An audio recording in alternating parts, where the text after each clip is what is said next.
The A's got the sweep in Chicago, and while that feels great, the true test is this weekend when the A's go into Milwaukee. And Locked On Brewers host Chuck Friemund is here to preview the series in a Locked On crossover.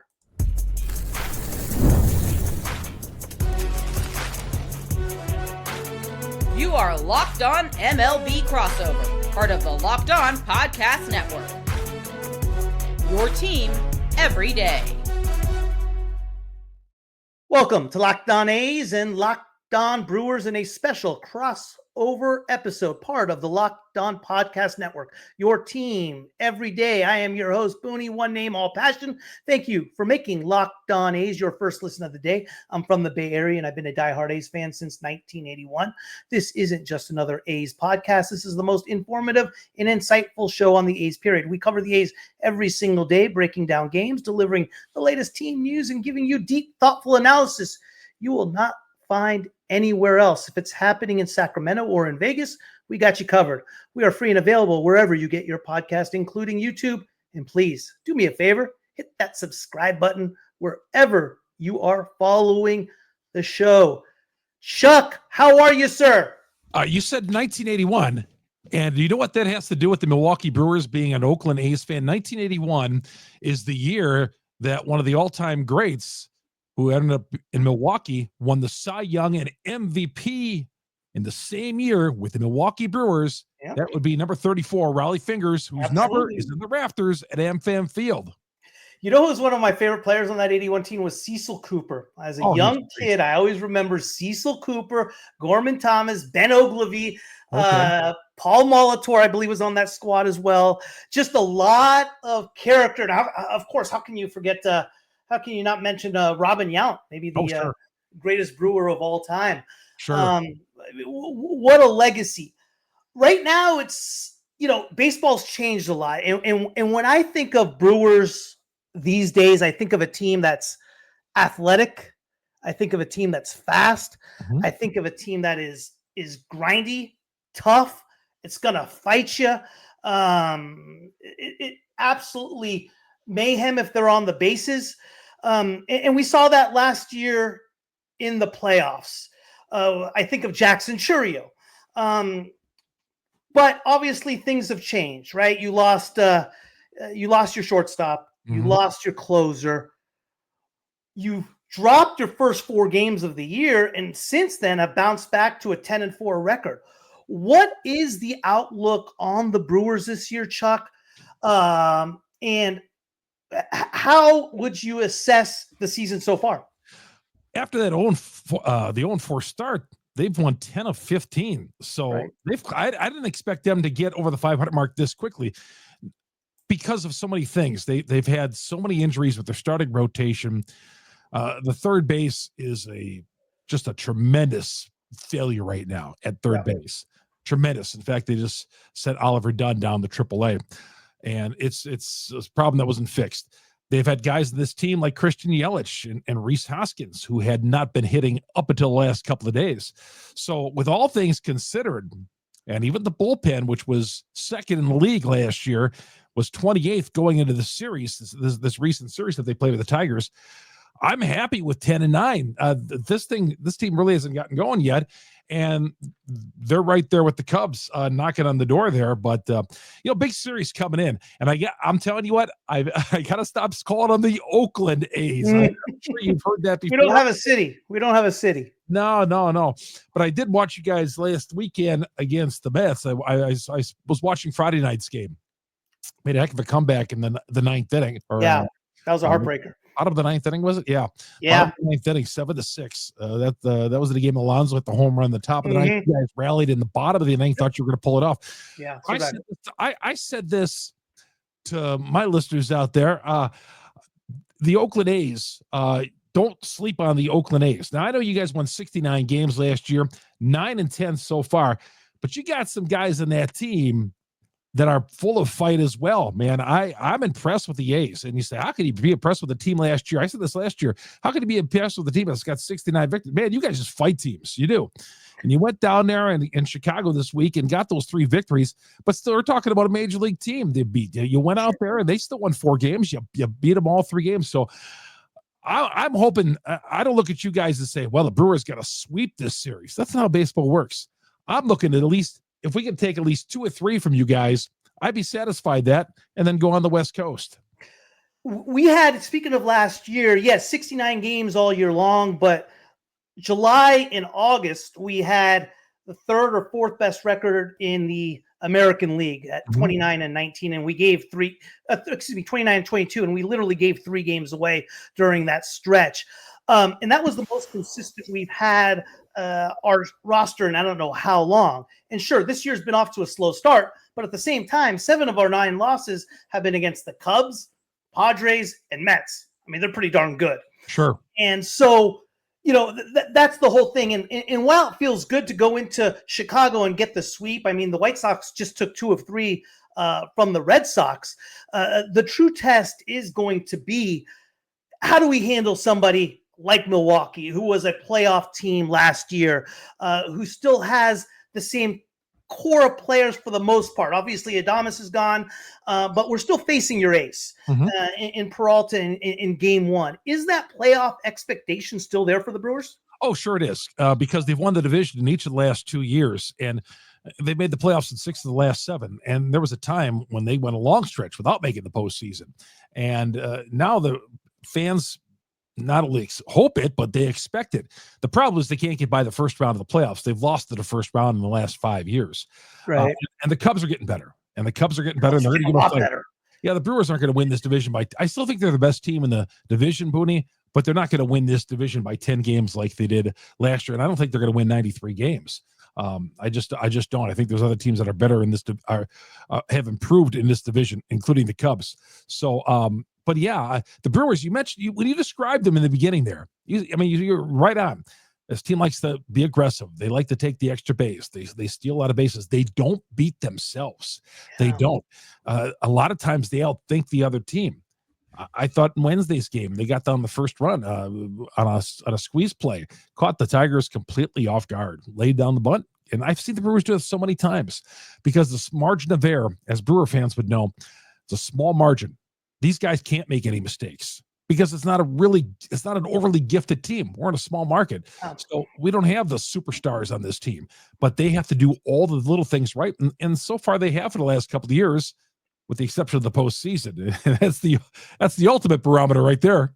Speaking of superstars, what's interesting about last year is you had the season you had, and your superstar hasn't been a superstar for the last couple of years, and I'm talking about Christian Yelich, right?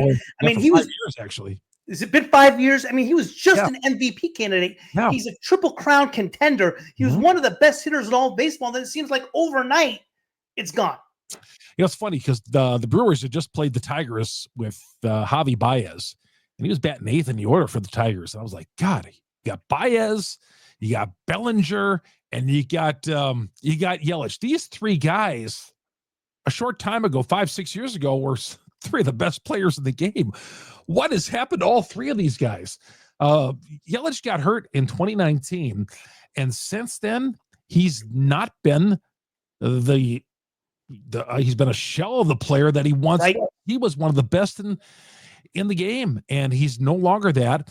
He's off to a slow start, although he had a couple of hits on Wednesday, and who knows? I've seen this before with him.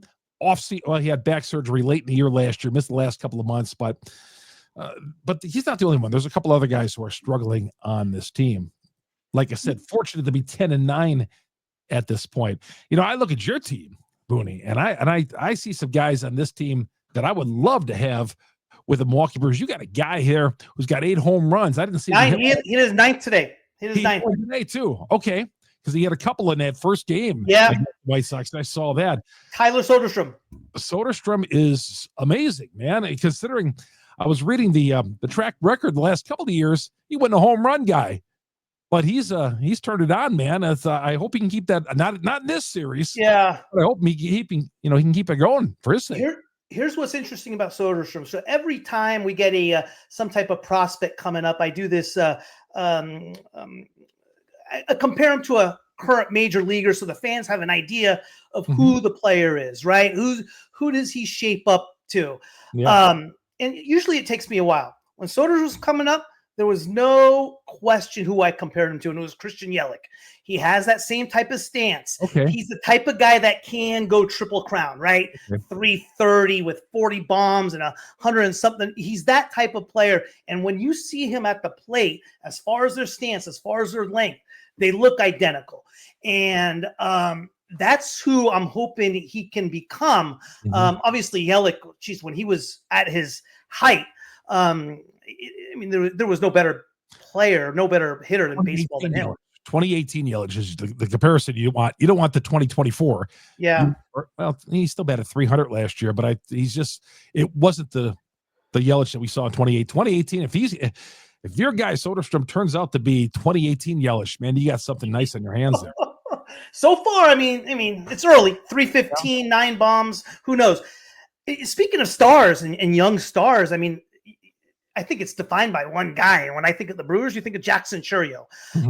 What's the expectations on him? He's had an okay start to the year, nothing great. Is it something to get real excited about? Is it too early to be disappointed in his start? Or no, I don't think anybody's disappointed. He's 21 years old. And he's had a lot of big hits so far. Yeah, he's been the best player on the team. He has been. 5 home runs, 20. Yeah. Because he's had some big moments. He's come up a big hit. His batting average, he's not batting 350, but he's come up and he's delivered home runs and hit big and got the team off to great starts in a number of games this year. So I wouldn't say that. I just say, I don't put a lot of pressure on him at all, because I think the ceiling is still very high for him. And the fact that he's 21 and still growing into his body at 21, we all remember how we were at 21. Man, just see where this guy's going to be when he's at 25. And he's getting better. He's, I see things he's doing at the plate. Now, the one thing is he hadn't drawn any walks until the other day. He had not drawn a walk through his first 78 at bats. So that's the one thing that he needs to do more. But man, I think he's going to be great. He is going to be great. I think the strength of the Brewers is in their offense. They're going to be tough to get offensively. If there is a hole, if there's something the A's can dissect, I'm hoping it's pitching, and I'd like to cover that up next. Scaling your business requires the right expertise at the right time. With Upwork, you can find specialized freelancers in marketing, development, design, and more. Experts ready to help you take your business to the next level. Upwork gives businesses flexibility by connecting them with top freelance talent across multiple industries, including IT, AI, web development, and marketing. Whether you need extra hands for a project or a long-term partner, Upwork makes hiring simple and affordable. Finding the right talent if you need help with a marketing campaign, Upwork can connect you with a freelance expert who delivers incredible results. Fast and easy hiring, posting a job is free and simple, and within a day, multiple qualified candidates to choose from. Cost-effective growth. Instead of hiring full-time, Upwork helps find affordable top-tier freelancers to scale your business efficiently. Visit Upwork.com right now and post your job for free. That's Upwork.com. Upwork.com to connect with top talent and grow your business today. Chuck, let's go through the pitching matchups. Sure. You're opening up on Friday, it looks like, with your guy, a true ace, in my opinion, Freddie Peralta. 1-1, 2.31 ERA, 28 Ks in 23 and a third innings. Is he still the guy? Yeah, he's the number one guy in this rotation. He had not been pitching like an ace he's been showing signs of it, but I think this year he has so far. I don't know if he's going to get much better than he is. He's off to a pretty good start with him. He's got the penchant for giving up the home run ball, but I like him. He's the best pitcher on this rotation right now. He's the only one really in the rotation who has stayed healthy. But he's the number one pitcher. But he's not. I've never looked at him as one of those guys who is going to be like a Corbin Burns. Now, he was an ace. He is Zach Gallen. That's an ace. Right. I got you. But he's the number one star. He's the number one starter. But I don't look at him as like being the an ace, a guy who you just feel when he's out there on the mound, Rooney, that Boone, he's going to get the job done. Right. I got you. The A's are countering with JT Ginn. JT Ginn was one of the Mets' top prospects. He came over to the A's in the Chris Bassett trade. We had high hopes for JT Ginn going into spring training. Actually started opening day in spring training and had command problems. Couldn't locate, got pitches over the middle of the plate and got hit pretty hard. Then all of a sudden we had issues with our number 5 starter in Joey Estes, who got rocked around his first 2 starts. JT Ginn got the call up, went last Saturday against the Mets, his old team, and pitched, 5 1/3 innings of 5-hit ball, allowed 1 run, I believe, was dominant against a great Mets lineup. He's a sinker ball slider type of guy, throws those pitches about 90% of the guy, top 90% of the time, tops out around 94, 95. You're going to see a lot of movement.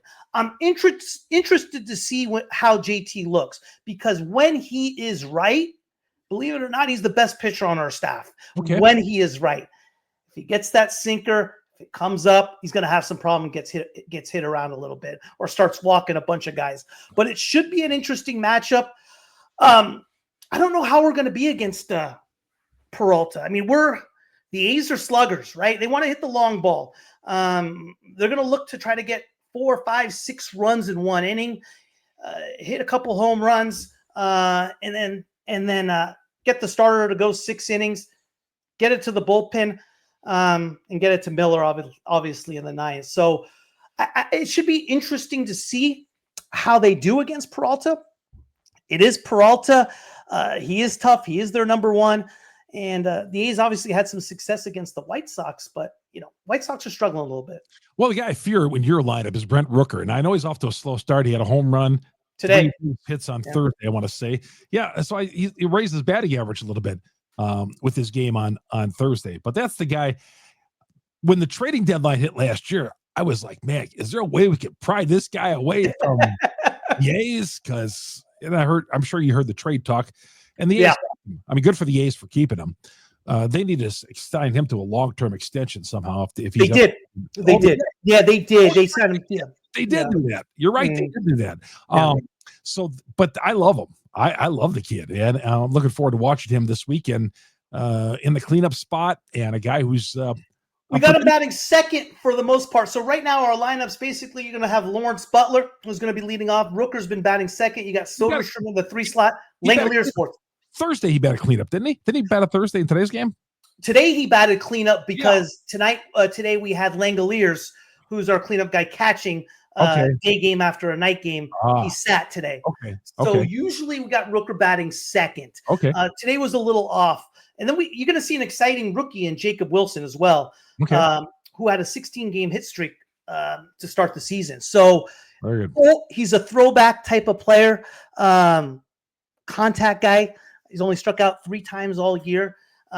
So he'll be a lot of fun to watch as well. But the lineup, we've been hit or miss. The second guy you guys got going on the bump was a former Athletic. We received Chad Patrick back in 2023 from the D-backs in the Jace Peterson trade. And if old A's fans remember watching the A's last year, Abraham Toro is who we got from the Brewers, and we gave up Saturday's starter, Chad Patrick, for. And he's gotten off to a fast start. Can you talk a little bit about Chad Patrick, Chuck? He is. Last year, he went 14-1 in the minors. 14-1. Oh, my God. I did not know that. Yeah, he went 14-1 last year. And now you think a guy like that, 14, coming off what he did last year at AAA, he's going to make the opening day roster. Well, he wasn't going to be on this opening day roster except for a bunch of injuries, but he's come up and he's made 3 really good starts so far. Really good starts. He's put on some weight. He's gotten stronger. So thank you for Chad Patrick. I don't know what the Brewers would be without what he's done in his 3 starts so far. But it's really good. But we'll see. Again, another young guy trying to make his way here. But He's from Hebron, Indiana, and each of his home starts so far, fans have made the trek up from Indiana, like 300 people, to come and see him pitch.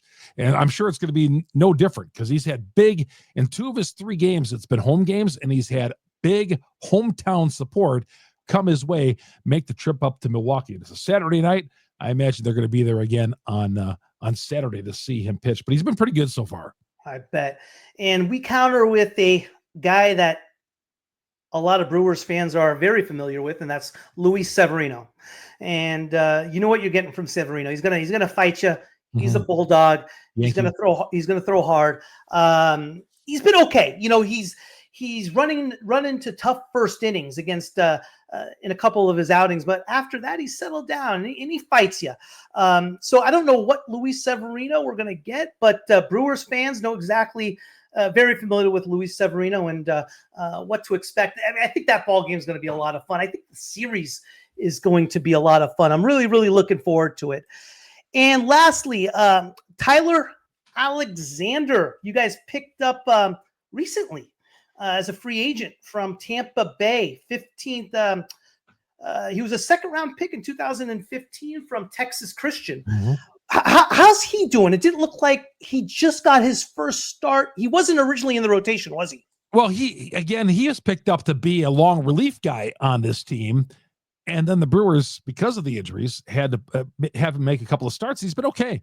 Now, I just can't pitch past the 3rd inning. That's the okay. 3 starts ago, Cincinnati took a no-hitter into the 6th inning. We're like, wow. But they got him out when the going was good. And I feel like every time maybe things start to cave in a little bit, they get him out of there. So again, he's really helped the team out too with his starts, because he didn't come here with the expectation with being a starter, but he started on necessity and he's been pretty good. He's the tentative starter right now. Okay. If somebody else, because it was TBA there for a while. Yes. We'll see. We counted with Jeffrey Springs, who we traded for in the off season. 2022, he's one of the best left-handers in baseball, Tommy John surgery. Mm-hmm. And he's literally just kind of coming back into his own right now. He's been good with, again, first inning issues. He's last 2 outings, he's given up 3 runs in each of his last 2 outings in the first inning. 3 runs in the first against the White Sox, 3 runs again in the first against the Padres, and he settled down after that. He's looked good. But if he can get out of that first inning, you know, he's going to be okay. Change-up guy. He's real similar to another guy that Brewers are familiar with. Think of him as a left-handed Logan Webb. I think is the best comparison to him. If he has velocity on his fastball, which he really hasn't had, his change-up, which is his go-to, is going to look that much more intense. And that's the key with Springs. As far as our bullpen, our 7th, 8th, and 9th guys are lights out. Justin Sterner, who is a free agent pickup from Tampa Bay, hasn't allowed a run from spring training and the regular season, like 22 innings. Mm-hmm. Tyler Ferguson's been very good, and Mason Miller has been Mason Miller-ish. Everybody else has been awful. Jose Leclerc, I wish we could give him away. He's been rough. And everybody else is just going to be getting banged around. So if we don't get to this, if the starter doesn't get to the 7th inning and we have some sort of lead, our bullpen's really, really bad. Or if we do, it's really, really good. I saw the late breakdown the other night with the Brewers. Was it a 5-run lead late? Which game? They gave up it was in the 9th. Was it against Detroit? Oh, you're talking about Saturday's game. They had a 4-0 lead going into the bottom of the 9th at Arizona. And they couldn't slam the door. Yes, Saturday night. They couldn't slam the door. And then they lost on Sunday and they lost on Monday, but they've turned it around and won the last 2 games. But yeah, that was a bad blow-up night. It was just a terrible. And that was Piamps who kind of started that one up. He's had 3 just horrible outings coming out of the bullpen so far. The bullpen's better than this. Like I said before, they're 28th in the league, but they're better than this. They got one of the better bullpens. McGill out of the bullpen is their closer. He was solid. He took over for Devin Williams when they traded him to the Yankees. And what was the thoughts in Milwaukee about that? I know that was a real big Knew it was coming. Bunni knew it was coming because that's what the Brewers do. They get to a point where a guy's in his final year, just like Corbin Burns the previous. I know how that goes. And they're gonna, two small markets here. We're gonna be dealing guys. That's it's a shame. You can empathize with that. It's a shame that it's a shame that we got to think that way, but that's the way we got to live. We got to have right farm systems, both of our programs here, and spend right. Can't spend a lot of money. And hope is what it is. And hope the baseball gods are on your side that night. Yeah. I mean, my whole judgment for success, we make the playoffs, anything can happen, and go from there. In the process, it's definitely an exciting brand of baseball, and it has been like that for the A's, with the exception of the last couple of years. It's been miserable, but I know it's been exciting for the Brewers. Golly, I know that you haven't had the postseason success you wanted, but the brand of baseball they play is unbelievable. You know what's surreal to me watching A's baseball, because I grew up, the first team I ever remember seeing as a kid were those early 70s teams with Reggie, Rudy, and those guys. And I remember the first World Series I ever saw was really, really young. The Mets and A's in 1973. But I always hated the A's because, they were the bad guys back then. Yeah, right. And then the Bash Brothers came along. And you hated them too, because the Brewers were the American League at the time. And now you're like, man, they had those great dynasties come through, and I know the A's only won one pennant there in the 80s. What was it, 88? No, 89. 89 we won it. 89, yes. Yes, the earthquake. The earthquake. And that's what pisses me off. That it was such a dominant team. That World Series, I'm sorry to interrupt, was always overshadowed by that earthquake. Yeah, you're right. And it was a great that was a great lineup there. They just probably should have won more. They got beat the following year, 1990, I want to say, against the Reds. The Reds swept. The biggest underdog in the biggest underdog in World Series matchup history was that Reds team. Swept them. So it's just a little surreal to me, Bunni, that with all those great years that Oakland had, and they had some good ones in the 2000s too under Art Howell, that here they are. They're playing in a minor league stadium in Sacramento, and nobody's coming out to see the team play. No one's coming out to see the team play. And when people look back, the thing I get upset about is they say the product on the field, the product. Well, I mean, the A's since 2000 have made the postseason 11 times, seventh most in all of baseball. Sure, they've put out some great teams. And unfortunately, we haven't had that postseason success. We've gotten bounced a lot of times in the first round or second round, which is a shame. I mean, I think Brewers fans can relate to that, but we've had some nice teams. Yeah, it's just a shame they're losing their team to Las Vegas. I'll be honest. It's just a shame. To me, they're always the Oakland A's. They're always the Oakland A's. Yeah. He made a mistake by not taking the Sacramento name. The Oakland part, we can go back and forth on that. I mean, a lot of Oakland is a struggling city.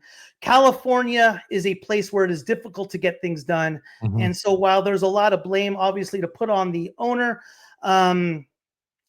there is also, we got to take a deeper look at the city itself and how bad they really wanted to get something done, and what other issues they had going on. But besides that, when we come back, Chuck, okay with you, I'd love to get some predictions in this exciting. Get the supplies you need from the site made for the skilled trade, Supply House. Whether you are in plumbing, HVAC, or electrical work, Supply House is the reliable way to order products online. Their easy-to-use website is packed with helpful resources and the latest product info to help you get the job done right. Plus, with a complete inventory of over 200,000 parts from 400 plus top brands, you will find exactly what you need delivered fast from coast to coast. Need help with an order? Supply House offers expert support and industry-leading service, so you will always talk to a real person. And for trade pros looking for an extra edge, their free Trade Master program offers exclusive perks like a dedicated phone line, free shipping, and discounts on every order.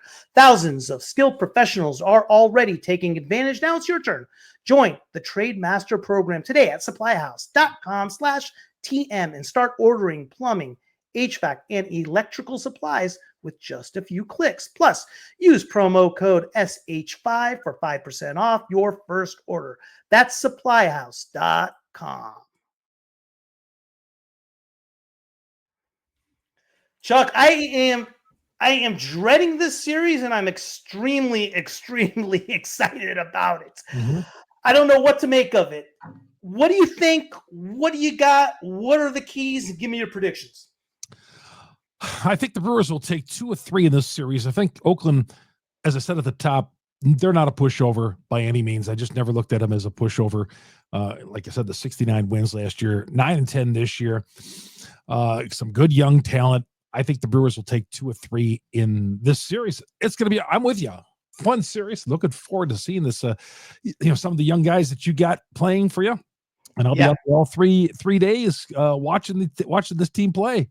Absolutely. I can't wait. I'm with you. I don't disagree at all with the 2 of 3, but I'm going to go the opposite way. I'm going to go A's 2 of 3. I think you're going to be surprised at what Ginn is going to show you on Friday. I think we're going to steal one. Okay. I think we're going to steal one on Friday night. Okay. I think Patrick is going to get the A's in game 2, and I like Jeffrey Springs to have those Brewers hitters off balance a little bit and take game 3. But that's anyone's guess. I can easily see the A's getting swept as well. I'm remember the terrified of this series. The A's came in here and swept the 3-game series from Milwaukee 2 years ago. Yeah. So. But Brewers handled them pretty well last year. That's all I remember. When the A's were playing really good baseball in Oakland, they really smacked it to them. And the A's had the whole key with the A's. If we're not walking hitters, I think we're going to be okay. If we're walking hitters and have those guys all over the bases, running around, getting the crowd involved, it's going to be tough. It's going to be really tough. And there'll be good crowds out there at AmFam Field all weekend. It's going to be a great atmosphere, I think. I'm really excited about the series. I can't wait. Got a we got a night game on Friday, obviously, 7:10 Eastern time. And then same on Saturday and a day game on Easter Sunday. Yeah. And the roof will probably be closed all 3 games because of the weather we got here in Wisconsin. It's not great. We were just in Chicago, so you know how that goes. Well, they should have a dome in their stadium too. That's the White Sox problem. Their next stadium's got to have a retractable roof on it, probably. Chuck, a lot of fun, and to everybody else, thank you for making Locked On Crossover your first listen today. For your second listen, check out the all-new Locked On MLB Game Night. Every game, every night, all season long. Get local analysts on a national scale. Find MLB Game Night on Locked On MLB on YouTube or wherever you listen to your podcast.